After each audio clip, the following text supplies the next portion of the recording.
Okay guys, have you heard the secret behind repairing your skin barrier is basically finding a moisturizer with the perfect 3-1-1 ratio.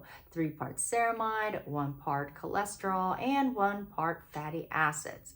The idea comes from skin barrier research, which basically has found that skin lipids work together when in the right balance to form a healthy and watertight seal to help protect your skin. Simple enough, right? Basically find a right moisturizer and your skin barrier will be fixed. Well, not so fast. And now you're wondering, which moisturizer has it? Well, you may be asking the wrong question. In my last video, I talk about some major drugstore brands that are highly recommended by dermatologists and heavily promoted by skin influencers. But actually, they are high in petroleum-based emollients, which can dissolve your natural skin's lipid in and on your skin. Petroleum-based ingredients will not assimilate with your skin's lipids, period. They can cover them and protect your skin from water loss, so offer temporary protection, but they will not replace your skin's own lipids. So in other words, they won't replace your ceramides, cholesterol, or fatty acids. Because what I'm about to tell you could save you hundreds of dollars and time chasing after barrier cream, hoping for that quick fix, but still leave your skin irritated, really dry, and sensitive. So here's the shocking part.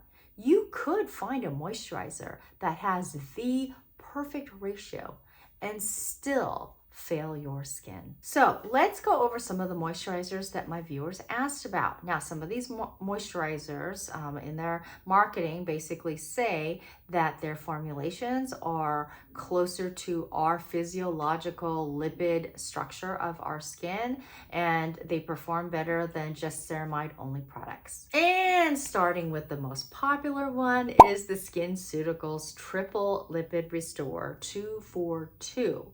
Now, this was priced at $155 for 1.6 ounces at the filming of this video. So this is by far the most popular, well-known lipid ratio moisturizer. And interestingly enough, they're not using 3-1-1 ratio, they're actually using 2-4-2. And based on their own research, they found that this was the most efficient ratio for an aging lipid profile. Now guys, pay attention to the ingredients which we pulled off their website. You're going to notice quite a few silicone-based products here.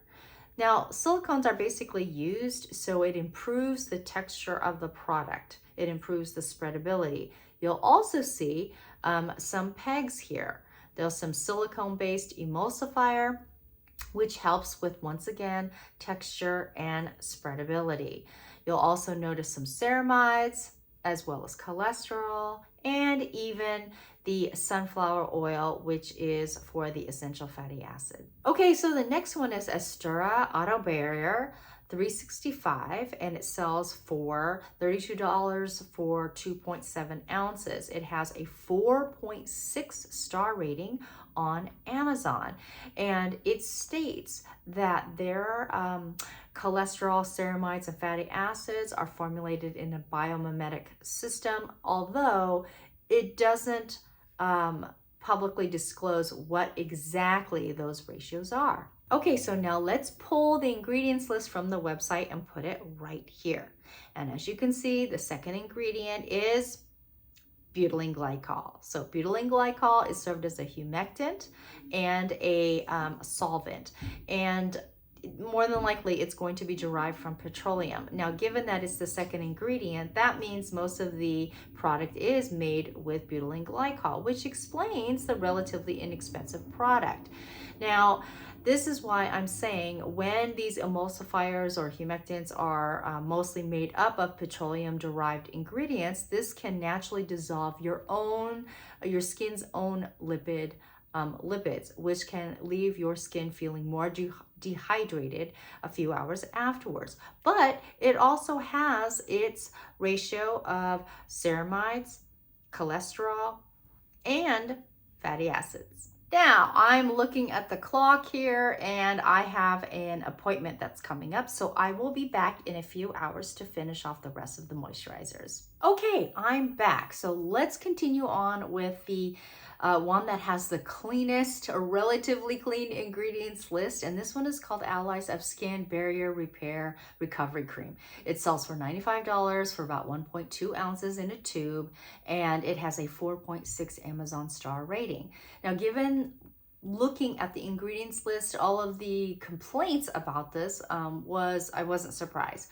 So one of the issues that somebody had is that when they put it on, they didn't like the fact that it didn't fully absorb, and when they tried to rub it, it pulled on their skin, and so they didn't like that. They also recommended not using any serums or lotions or creams with this because it tended to pill and peel off as well, so they didn't like that. So there you go with that. Now, the reason why, this is why you see a lot of products that people love the feeling of it and how it spreads onto their skin, is because they're using typically a lot of texturizers or silicone-based texturizers. This, as you can see with the ingredients list right here, is fairly clean. So the pros is they have a very high, I think it's the second ingredient, is glycerin. So that's the humectant. That's what draws the moisture to the skin. It follows by an emollient, which is traditionally extracted from olives. I don't know if in this case it is, but it's squalane. Then they also have sunflower oil, which is used for, it's both an emollient and a moisturizer for essential fatty acids omega-6. So when you have a moisturizer that has a blend of all three, and typically most of them do, that's when you have a well-balanced moisturizer. So those are the pros, and they're all pretty clean.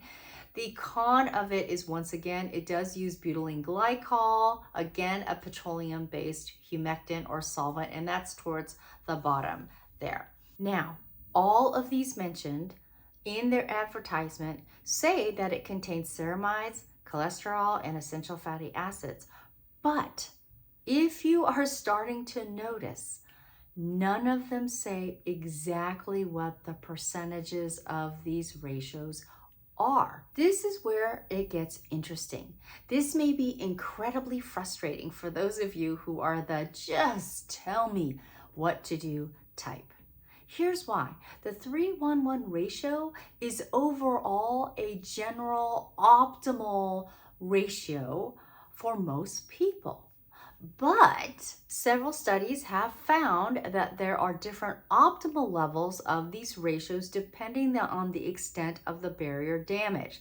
So for example, let's just use somebody who uses an occasional retin-A versus somebody who has done CO2 laser versus somebody who's done an invasive peel where their skin is peeling off in sheets. So several layers of skin are coming off. All of those cases have some level of barrier damage, but the extent of that can vary widely. And depending on that will determine what the ratios may be suitable for each person. A formulation's delivery system matters, the types of ceramides being used matters, the quality and concentration of cholesterol matters, as well as the essential fatty acid profile matters. Not only that, emulsifiers, like we talked about, pH, preservatives, performance enhancers, these all can dramatically affect product performance. In other words, a moisturizer with the perfect 3:1:1 ratio can perform worse if the other moisturizer is more well formulated but may not have the overall ratios if the 3:1:1 ratio moisturizer is poorly designed. For the physical skin barrier, in order for it to function properly, a study states that the lipid profile needs to be ceramides 50%, cholesterol 25%, and the essential fatty acid profile between 10 to 20%. Now notice that there's a range there. That means every person is different and it can vary depending on environment, our diet, and what we put on our skin. The most important thing that you need to know about topical skin barrier creams is that it's for support only. And so I would look for clean ingredients, especially when the emollient or the humectant or whatever that they're using is from natural sources. So for example, jojoba oil, even though it's really not an oil, is actually the closest to the human sebum. This is why it absorbs right into the skin. It doesn't stay on top of the skin. It doesn't stay greasy. You want to look for more naturally sourced ingredients versus sources that are synthetic or petroleum derived. Now, recently I did a video reviewing the Ordinary and Cocoa Kind and MD Dermaceutical Dew Drops. Now, I hope you know that when you're using a skin barrier repair serum, you have to, for most people, apply on top of that a moisturizer, not just the serum. Now, for some people who have incredibly oily skin, they may be able to get away from that. So for most of my clients, as well as for myself, I actually use the MD Dermaceutical Dew Drops. My clients know that. And they'll notice, the first thing that they'll notice that is that when they put it on, they're expecting to keep rubbing and rubbing and rubbing and rubbing and rubbing in, because many products have butylene glycol or pentylene glycol. This does not. It has the jojoba oil and the hyaluronic acid and the glycerin. And so as soon as you put it on moist skin, it binds to that and it absorbs into the skin. Now, I follow with, as well as for a lot of my clients who have extremely lipid poor skin, the MD Dermaceutical Overnight, let's see if it focuses, the Overnight Repair Cream. Once again, it's very clean. It doesn't use any petroleum-based humectants or petroleum-based emulsifiers. So it's very healthy for the skin. Now, unadulterated skin actually thrives between a pH between 4 and 6. This is why if the moisturizer that you're using or the product that you're using is too acidic or too alkaline, this is why it can sting and burn. Now, pH is really important in order for those microbes that live on your skin to function properly.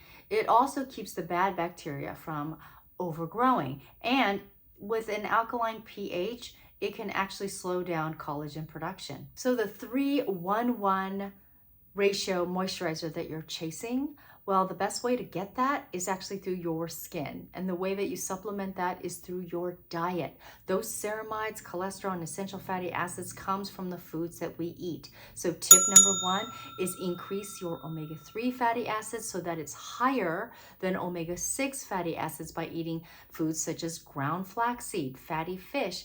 Even walnuts have a higher amount of omega-3 than most nuts. Now, if you break out because you eat nuts, then that is a good indication that your omega-6 fatty acid profile is higher than your omega-3. So even if you're using the best barrier repair creams, if your diet is lacking in essential fatty acids, then your skin will always be sick, stressed, inflamed, and compromised. And the sicker your skin is, the faster it will age. So stay tuned for the next video where I explain about a scientific tip that will help really restore your skin barrier. Because remember, makeup is an art, skincare is a science. We'll see you in the next video.